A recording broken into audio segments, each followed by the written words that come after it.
conozcan la ecuación diferencial de Black-Scholes detrás de esto y después ver cómo se resuelve y cómo se aplica. Y en esa aplicación, obviamente, pues una parte es calcular el precio de las opciones, pero la otra es que se usa para evaluar el riesgo de crédito, ¿sale? Así que vamos a empezar con esa etapa. No es exactamente esto que vamos a ver parte de este curso, porque es más como de procesos estocásticos y como de derivados. Pero bueno, es importante que alineemos las ideas para lo que vamos a ver después. ¿Ok? Muy bien. ¿Alguien más tiene alguna duda? ¿Alguna pregunta? No. Vamos en orden. Ok, entonces voy a la presentación del tema. Vamos a ver.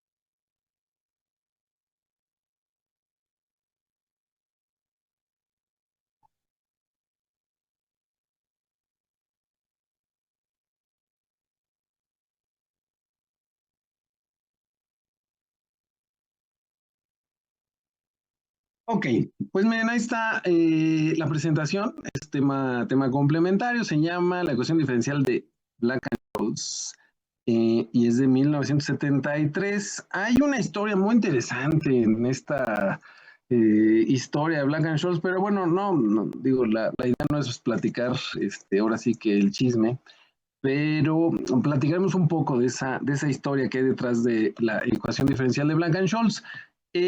Hay muchos temas para estudiar alrededor de la ecuación de Black-Scholes, y aquí no vienen todos, pero por ejemplo, pues temas de procesos estocásticos, del lema de Ito, el teorema de Girsanov, Martingalas, Markov, Markovianos, ecuación de calor, y obviamente ya la expresión general de Black-Scholes-Merton.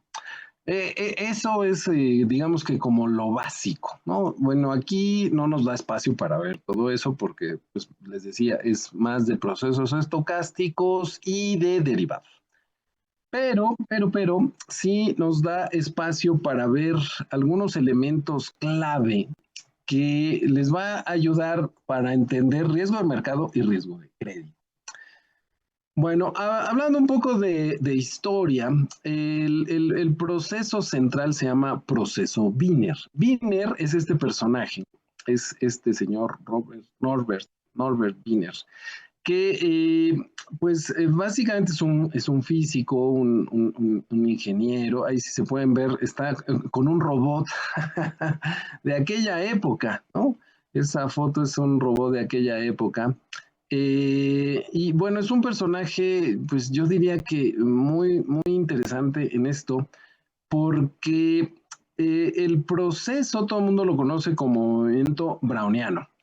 Brown es el que lo encuentra y muchos físicos y matemáticos le dieron tratamiento, pero al final de cuentas la comunidad decidió darle el nombre de Wiener porque los procesos estocásticos en general son difíciles de entender y la notación que había era difícil, como que no era práctico.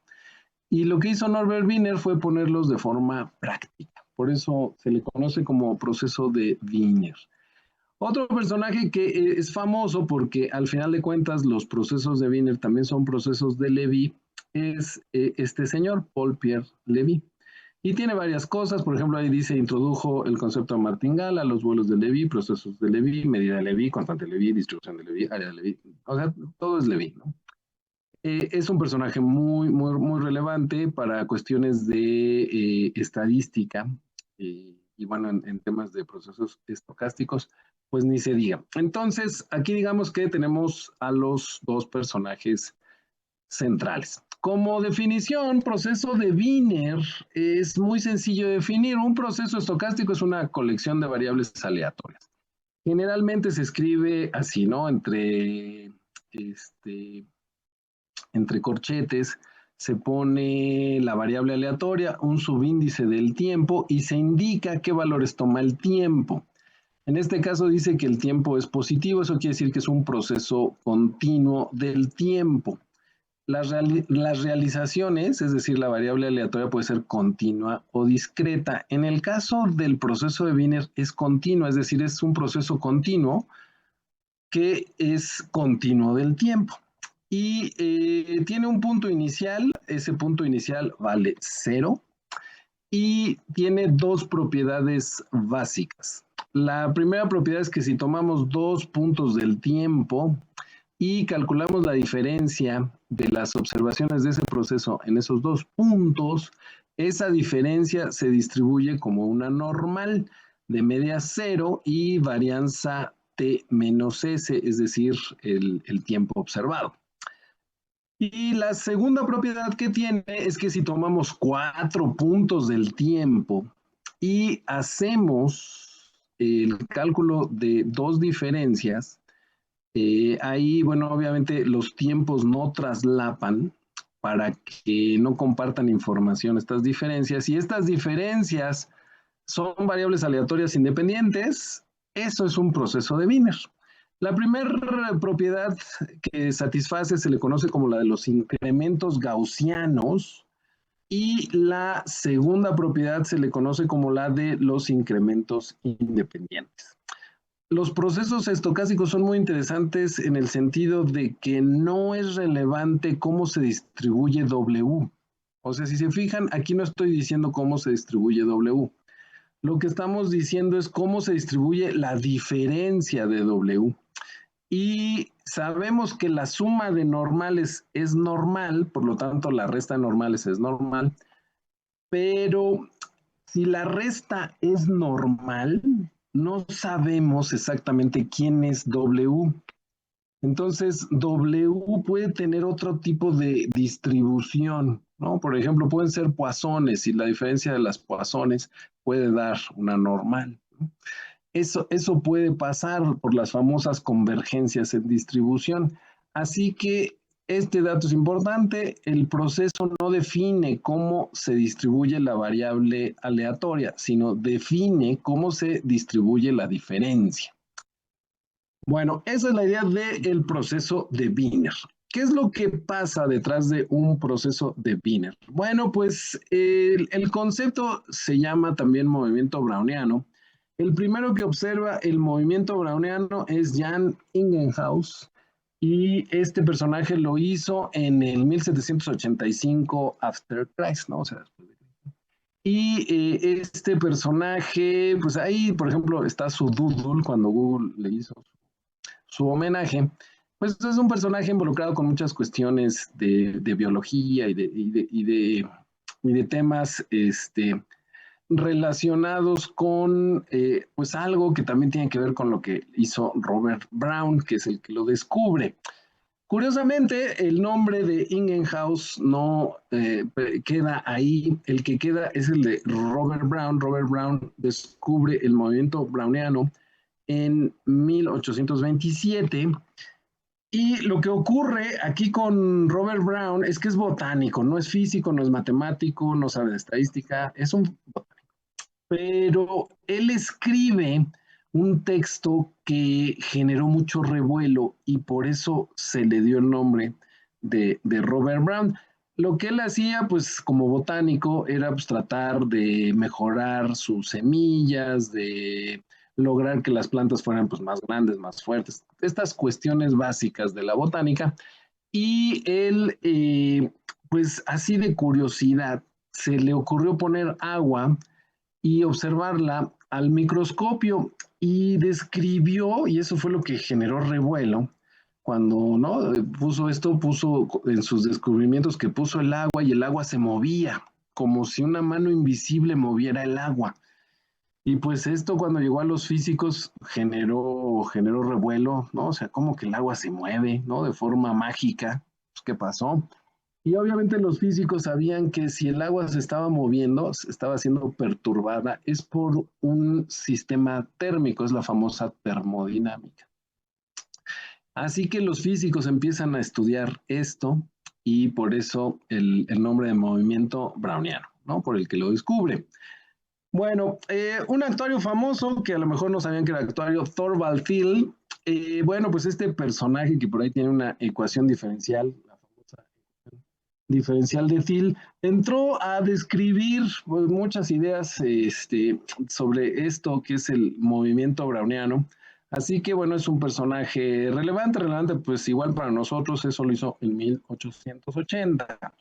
Bueno, relevante para esta explicación es este personaje también, Luis Bachelier, que pues igual lo ubican o igual no, pero Bachelier es el primero que se le ocurre aplicar movimiento browniano a precios accionarios. Ese fue el primero que se le ocurrió hacer esto.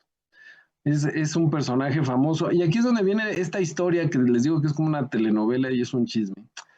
Porque eh, Bachelier estudió, pues obviamente en Francia, y su asesor de tesis fue Henry Poincaré, que igual por ahí han escuchado de la conjetura de Poincaré. Bueno, Henry Poincaré es un físico, tiene muchos resultados también en la matemática y en la física, y le asesora la tesis al señor Luis Bachelier.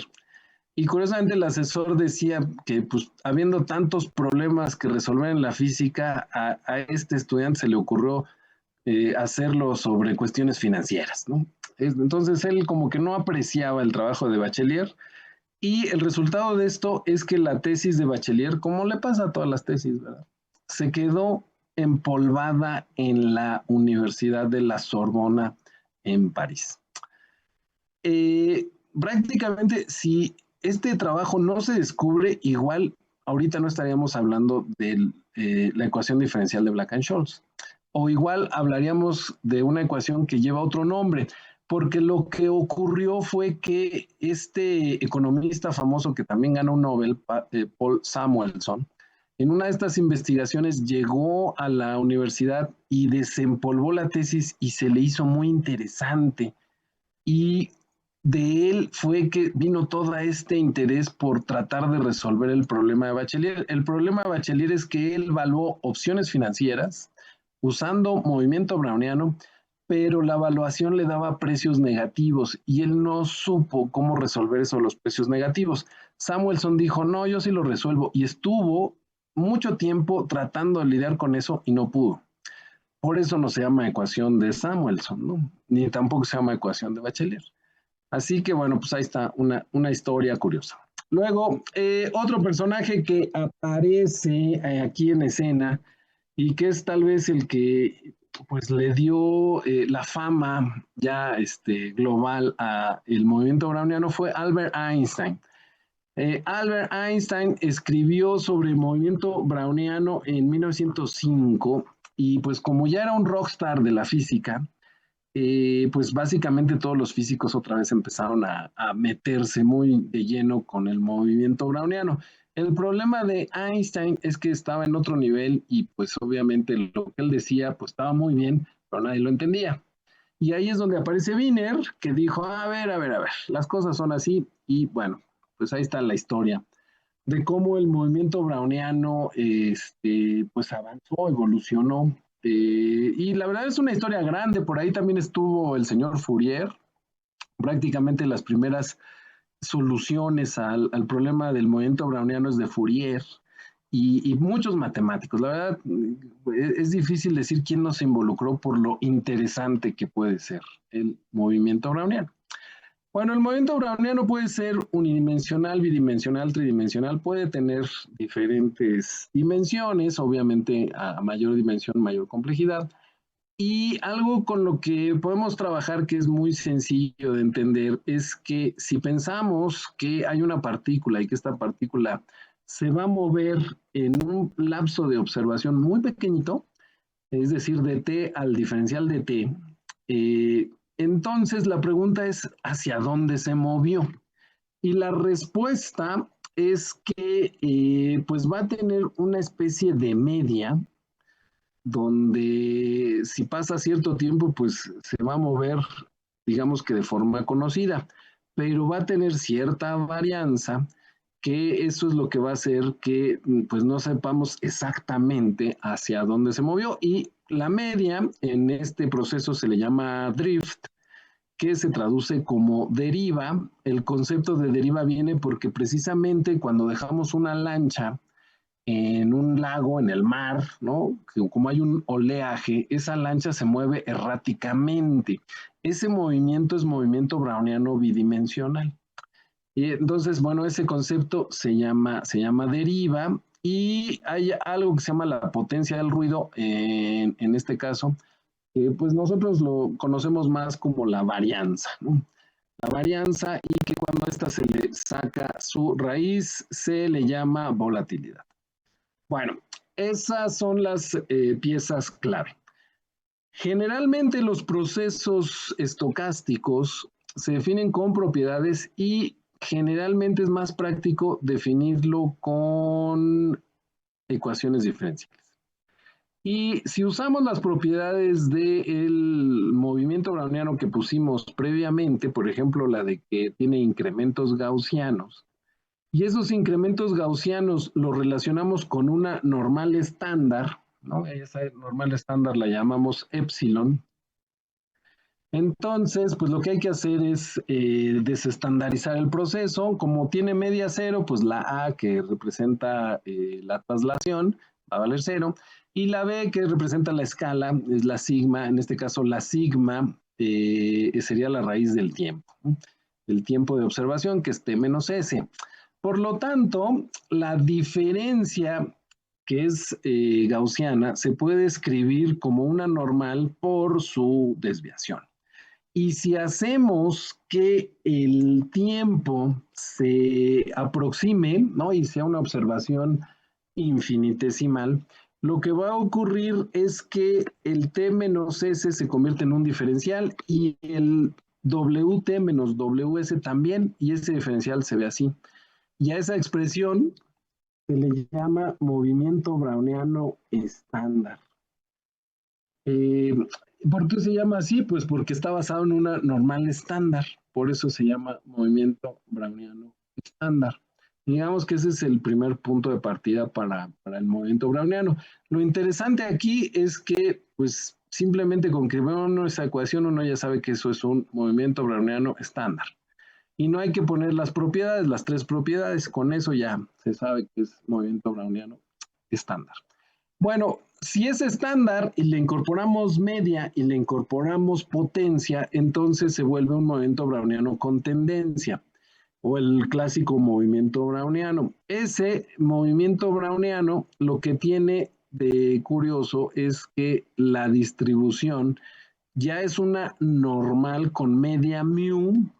La media es proporcional al tiempo de observación, y varianza sigma, y lo mismo, la varianza es proporcional al tiempo de observación. Si representamos ese incremento a través de normales estándar, que es un efecto de desestandarización, se va a ver así. Y si hacemos otra vez lo de que converja el tiempo para que se vuelva infinitesimal, las diferencias se vuelven diferenciales. Y esta expresión es la clásica del movimiento browniano. Entonces, cuando ponemos mu de t sigma dw, esto es un movimiento browniano. Entonces, el diferencial del proceso se expresa en esto. Que aquí es interesante porque tiene una parte determinística, que es esta, y tiene una parte estocástica, que es un movimiento browniano estándar.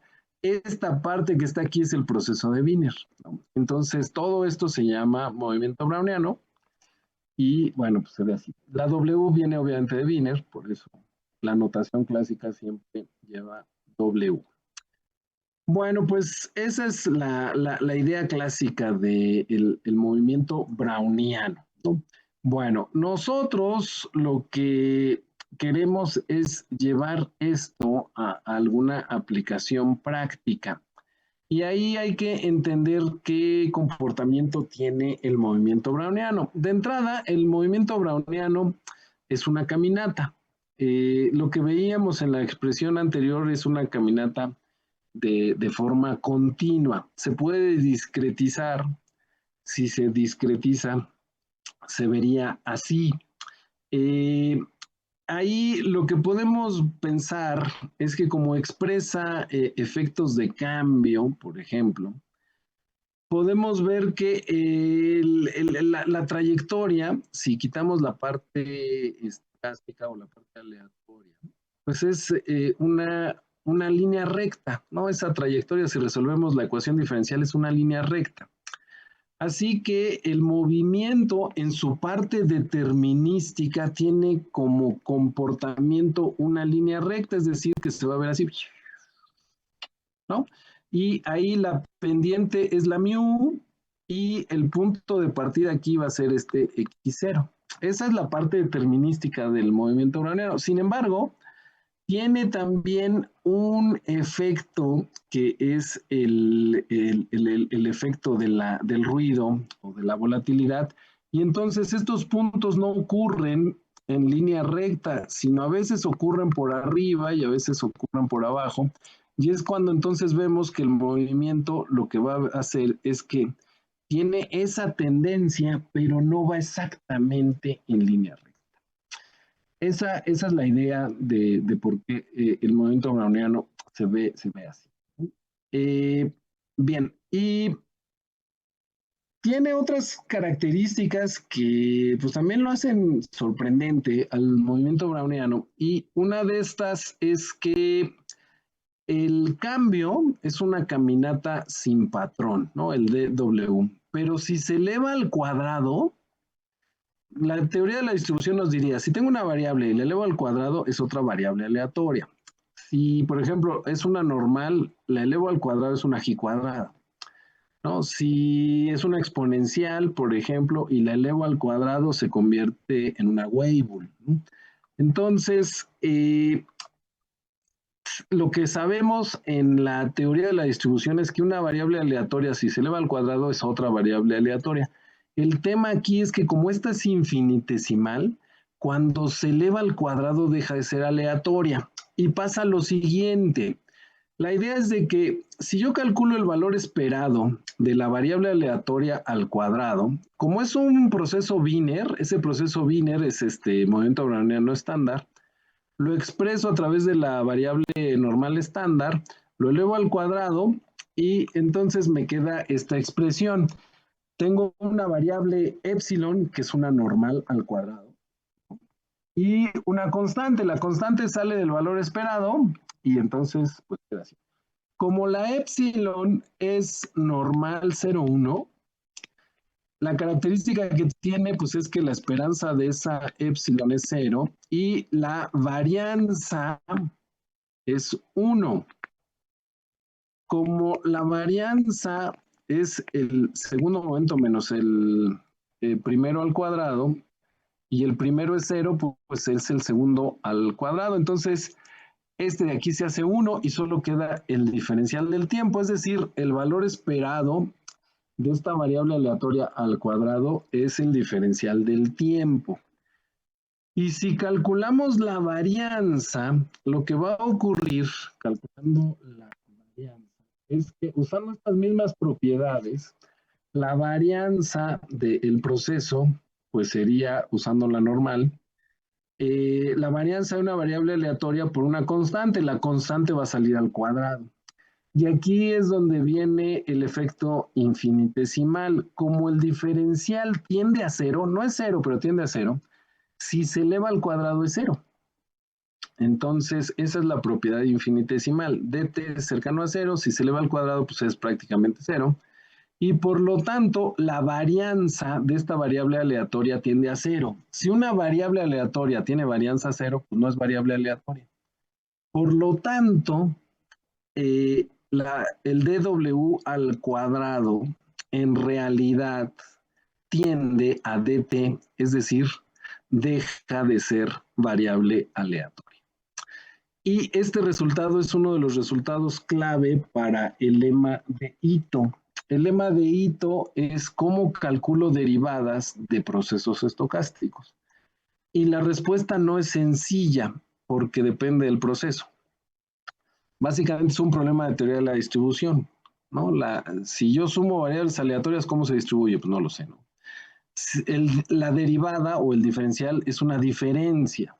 Así que una diferencia de variables aleatorias, pues es otra variable aleatoria. Por lo tanto, las reglas del cálculo no aplican cuando son procesos estocásticos. Y lo que logró hacer Ito fue establecer cómo se comportan esas reglas en un caso especial, ¿no? Porque depende de muchas cosas.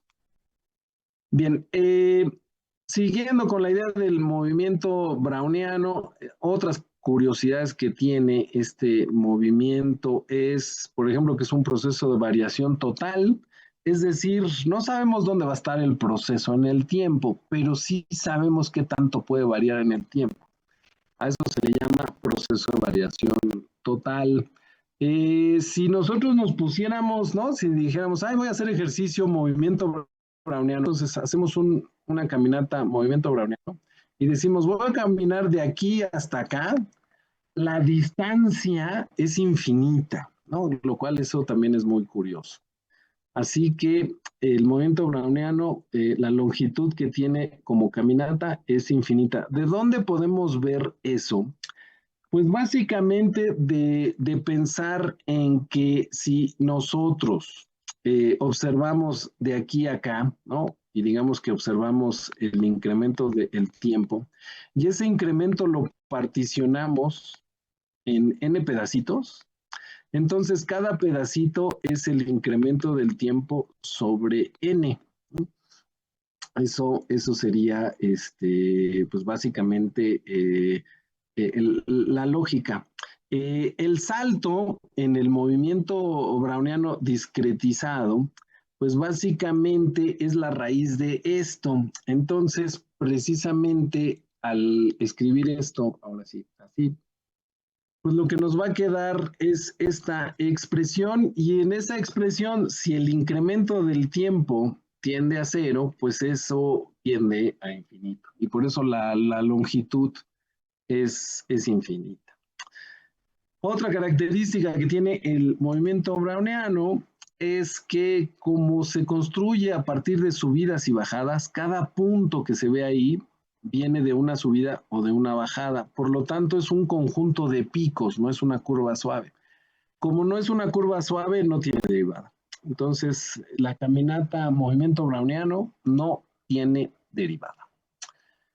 Bien, otras cosas que se estudian alrededor de movimiento browniano, ya mencionamos una, ¿no? Que es un proceso de Wiener, pero otra es que es un proceso de Markov y otra es que es un proceso cuadrático y obviamente es una Eso se estudia en procesos estocásticos. Bueno, ¿qué hemos hecho hasta ahorita? Hemos hecho el movimiento browniano estándar, el movimiento browniano con tendencia y nos falta uno.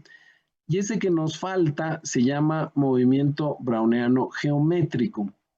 Y la idea es como pasar de la normal a la log normal, que es una exponenciación de una normal. Entonces, si yo genero un movimiento browniano, ¿no? Y lo hago exponencial, lo que tengo es un movimiento browniano geométrico o movimiento browniano exponencial. Y es la misma idea, en lugar de que tenga una distribución normal, va a tener una distribución log normal. Pero toda la teoría se basa en lo que ya sabemos que es movimiento browniano. Así que eso también se hace aquí, y básicamente este es el modelo que se usa en las finanzas. Es clásico suponer que las tasas de interés o que los activos financieros se comportan como movimiento browniano. Y es un punto de partida. Ahora, ¿por qué es un punto de partida? La verdad es una idea muy simple. Lo que se piensa en las finanzas es que el retorno de un activo es una variable aleatoria. Y yo lo que voy a hacer es tomar el activo en el punto T y deshacerme del activo en el punto T más H. Por lo tanto, en este periodo me va a generar un retorno y ese retorno es el retorno T más H. ¿Por qué compro un activo hoy para venderlo periodos después? Pues porque hay un rendimiento esperado, creemos que vamos a ganar. Entonces, eso es lo que dice este modelo. Hay un retorno que esperas ganar, ese retorno va a ser proporcional al tiempo que tengas el activo. Así que si lo tienes un año, tienes todo el retorno. Si lo tienes medio año, pues es medio retorno. Esa es la idea básica. ¿Por qué entro en el activo? Porque yo sé que va a pasar eso. Pero pues no estoy al 100% seguro. Y eso es lo que hace G. G es algo que yo no sé que pueda pasar. Entonces puede ser que G sea bueno y sea positivo y el retorno sea más. O puede ser que G sea malo y entonces sea negativo y el retorno sea menos. Eso pasa en básicamente todas las decisiones financieras. Hay algo que esperamos y hay algo que desconocemos. La parte que esperamos se conoce como la parte determinística, que se basa en una expectativa y que precisamente de ahí viene la especulación, ¿no? Los financieros son muy especuladores y eso significa que tienen esperanza de que pase algo.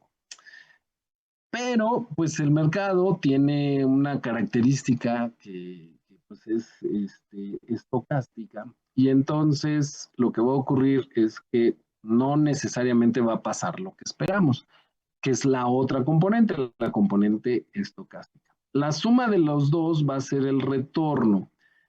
La pregunta clave es cómo elegimos G. Si vamos a modelarlo a través de esta lógica, ¿cómo elegimos G?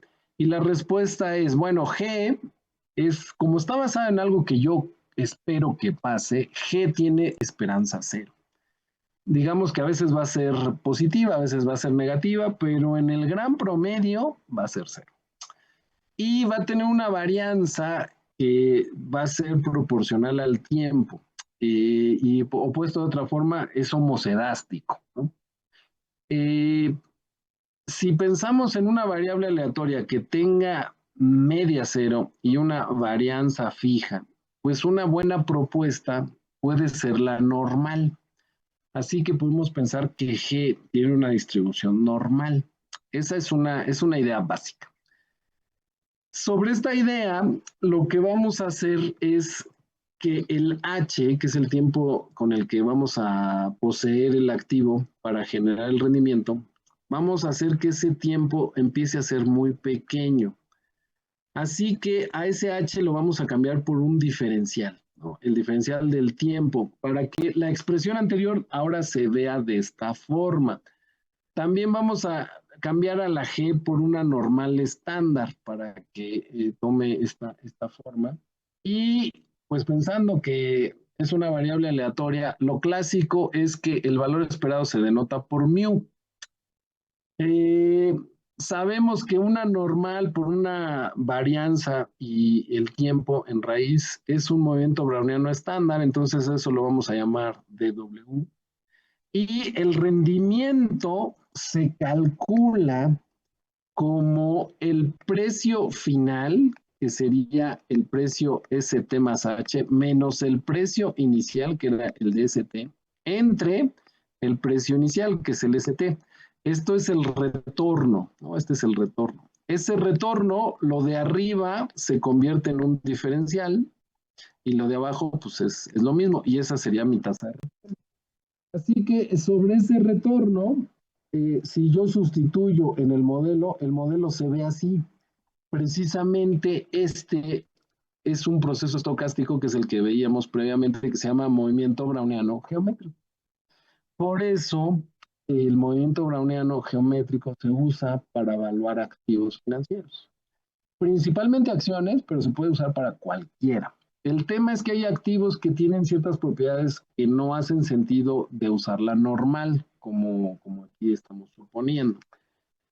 Pero es una idea básica. Entonces, por eso los financieros usan este modelo. Si uno despeja la S, el modelo como ecuación diferencial se ve así.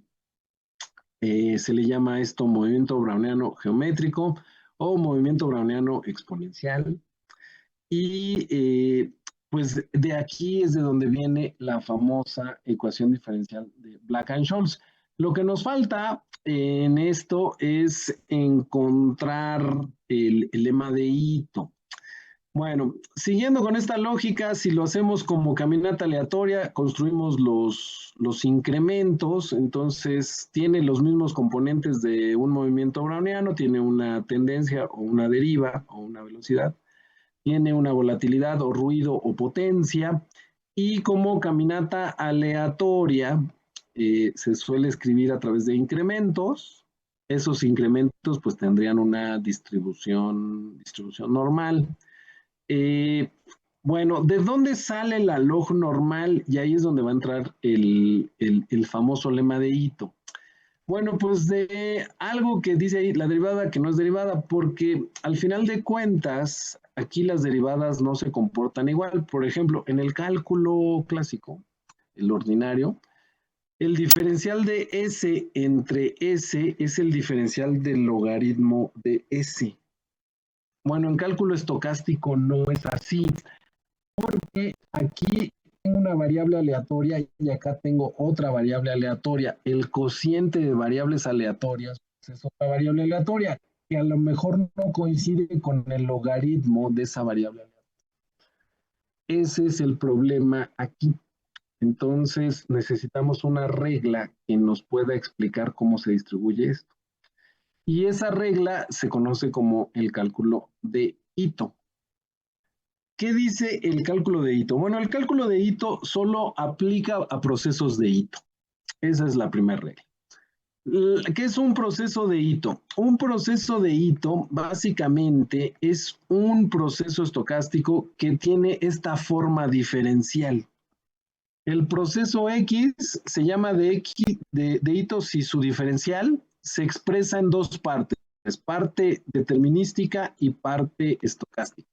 La parte determinística tiene un coeficiente que depende del proceso y el tiempo, y la parte estocástica también tiene un coeficiente que depende del proceso y del tiempo. Este DW es un proceso de Wiener. Así que si revisan las láminas anteriores, pues un movimiento browniano estándar es proceso de Ito. Un movimiento browniano con tendencia es proceso de Ito. Y obviamente un movimiento browniano geométrico es proceso de Ito. Así que esos tres procesos admiten el lema de Ito. ¿Qué dice el lema de Ito? El lema de Ito dice, bueno, si tú tienes una función, esa función tiene segundas derivadas continuas, y en esa función una de las variables la pones como un proceso estocástico, que sería el xt, y la otra variable es el tiempo, la f es un proceso estocástico y es también proceso de Ito si x es proceso de Ito. Y la forma en la que se expresa el proceso estocástico como diferencial se ve así.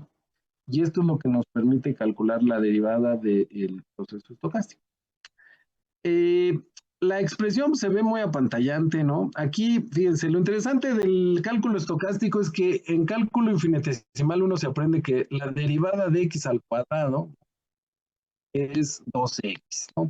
Y que la derivada del logaritmo de x es 1 sobre x. Bueno, esto no hay que aprendérselo aquí, lo que hay que aprenderse nada más es esto. Eso es lo único que hay que aprender. Y aplicarlo, ¿no? Aplicarlo es lo difícil. Bueno, la expresión del cálculo de Ito básica, esa que se llama lema de Ito, tiene una prueba, pues la verdad técnica, pero la primera parte de esta prueba nos ayuda a entender por qué se ve así el diferencial de un proceso estocástico de Ito. Y la respuesta es básicamente usar la serie de Taylor. La serie de Taylor, en su versión vectorial, se ve así. Y lo que vamos a hacer es cambiar esta expresión por diferenciales. Digamos que para una función f se vería así. Ahí los puntos suspensivos desarrollarían todavía más de la parte de segundo orden y luego el tercero, el cuarto, etcétera. Pero ya no aparecen porque precisamente como esto es infinitesimal, se van a anular. Así que lo que haríamos es esto que es cálculo determinístico, le voy a incorporar esto que ahora sí es un proceso estocástico. Entonces, este de x lo voy a sustituir aquí y este que está al cuadrado, usando esto, también lo voy a sustituir. Y la expresión se ve así. Esa expresión lo que hacemos es incorporar o arreglar los términos, arreglarlos de esta forma. Y obviamente hay un error, hay unos términos que aquí no están, ¿no? Esos son los del error y el error trae estos términos. Este error lo que tiene es componentes así, estas son cuadráticas y después tiene las cúbicas, las cuárticas, las quínticas, etcétera. ¿Por qué se agrupa de esa forma? Porque todas estas se van a ir, se van a anular y las únicas que van a preservarse son estas. Digamos que ese es el truco, ¿no? El truco de esto se basa en que si el diferencial tiende a cero, el diferencial al cuadrado es prácticamente cero. Y todas las formas cuadráticas, por ejemplo, el diferencial de t por el diferencial de w también es cero. Y pues obviamente si el diferencial de t lo hago al cubo, como esto es el diferencial de t por el diferencial de t al cuadrado, pues también esto es cero, ¿no? Y entonces ya cualquier forma cúbica, cuártica, etcétera, se hace cero. Por eso el error, como tiene formas cuadráticas, se hace cero. El único que excluimos del error es el dw al cuadrado, porque aunque es una forma cuadrática, ya vimos que cuando converge, converge a dt. Así que eso lo incorporamos en el otro término. En el otro término aparece aquí y ese lo vamos a sustituir por dt, porque es a lo que converge. Y el error pues se va a hacer cero, ¿no? Se muere. Por lo tanto, si sustituimos todo, queda esta expresión y esa es la expresión de Ito. Precisamente ahí viene.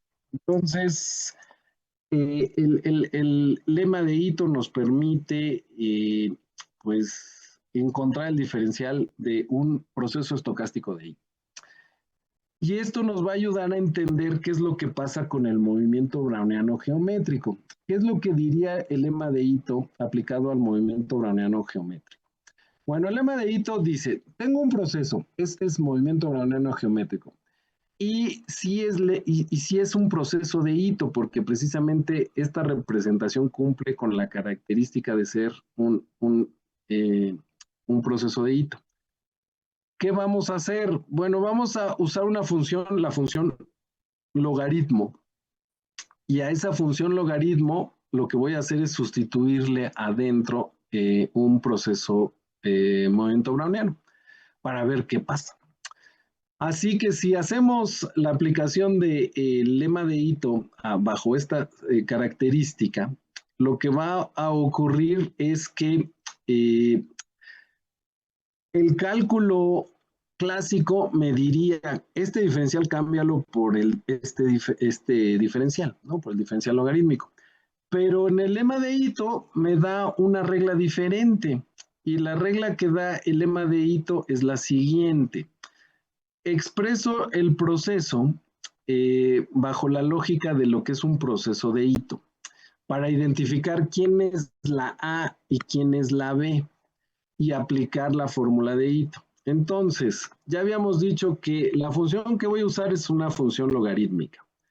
En el proceso de Ito aparece la X. La X va a ser mi proceso estocástico, que es la S.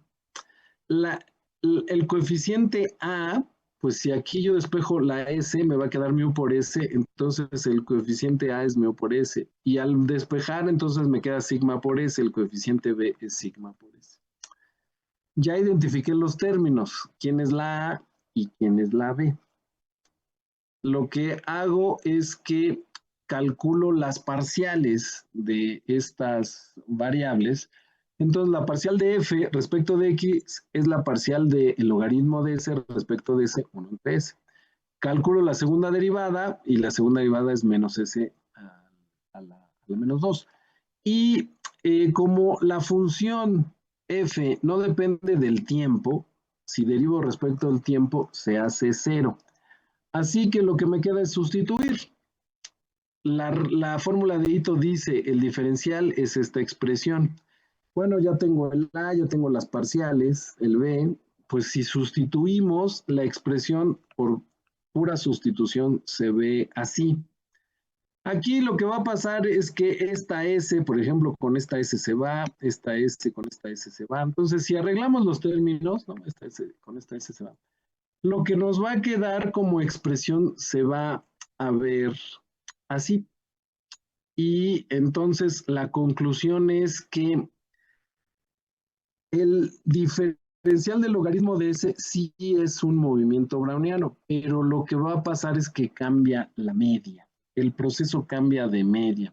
Luego, por ahí haremos un ejercicio numérico para que vean cuál es la implicación de este efecto sobre la media, pero mucha gente luego lo olvida cuando hace análisis porque no sabe de cálculo estocástico y digamos que puede ser insignificante esa corrección, pero en el largo plazo sí es muy relevante.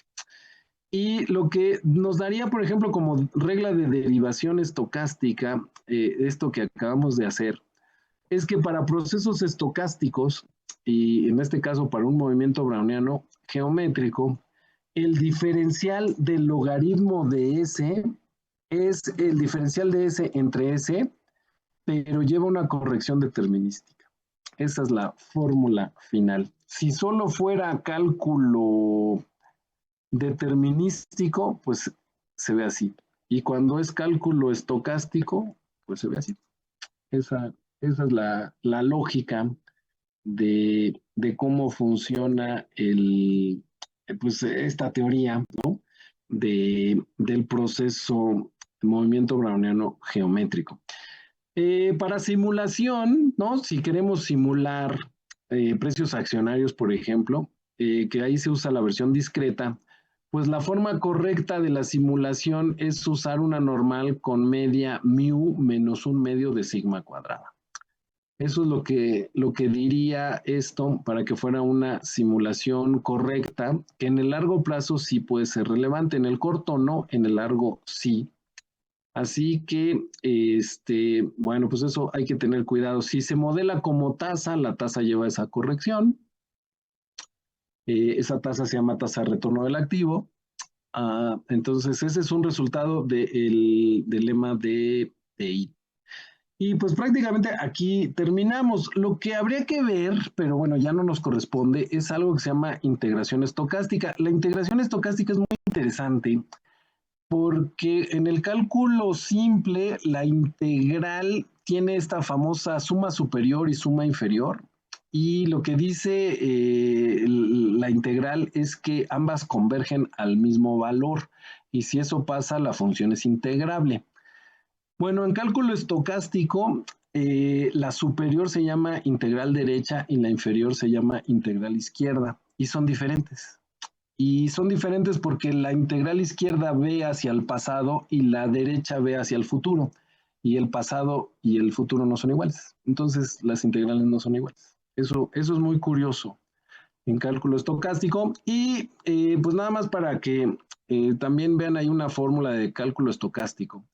En el cálculo estocástico de integración se utiliza que el diferencial elevado a una potencia mayor a 1 siempre da 0. Solo cambia cuando es el diferencial de W, que al cuadrado es diferencial de T. Por lo tanto, si yo hiciera la integral de 0 a T de ese diferencial, sería integrar el diferencial del tiempo y eso sería T.